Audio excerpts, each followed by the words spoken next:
Hello বন্ধুরা, সবাই কেমন আছো? আশা করি সবাই ভালো আছো। Good afternoon.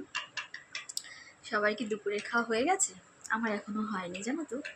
আর আজকে একটা ভালো খবর দেওয়ার জন্য তোমাদের কাছে একটা একটা মিনি ব্লগ নিয়ে চলে আসলাম।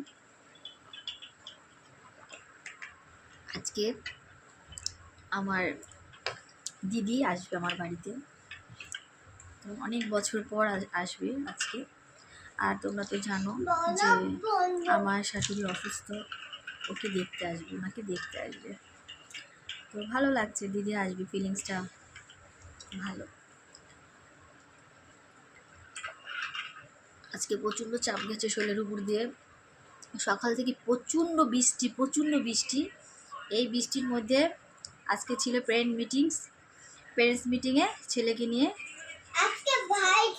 স্কুলে গিয়েছি। স্কুলে যেয়ে 1 ঘন্টা ওখানে সময় লেগেছে। তো সোনা সম্পর্কে ভালো রিভিউ দিয়েছি। সোনা ভালো পড়াশোনা করে, কথা শুনে খুব ভালো লেগেছে। আর তারপর আবার এসেছি, আসার পথে আমার চটিটা ছিঁড়ে গেছে। সেই চটি আর আমার বরের চটিটাও ছিঁড়ে গেছে।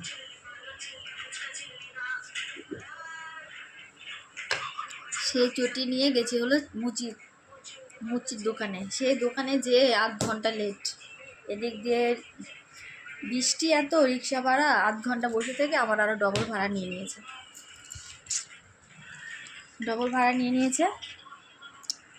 তারপর বাড়ি এসে আজকে আবার আমাদের রান্নার পিসি আসেনি। আলু সিদ্ধ আর ডিমের ঝোল আর ডাল হয়েছে। তো দিদি আসবে, দিদির জন্য একটু কিছু করতে হবে। তারপর দিদির জন্য আবার 4 পিস মাছ, আমি আবার বাছা মাছ কষা করেছি পিসে। তারপর ছেলেকে স্নান করালাম, নিজে স্নান করলাম, এই বসেছি আমি। সেই সকাল 10টায় উঠেছি আজকে ঘুম থেকে। আজকে স্যাটারডে। এই চললো, এখন বসে এই যে সকালের চা খাচ্ছি আমি। এখন বেলা বাজে 2:30।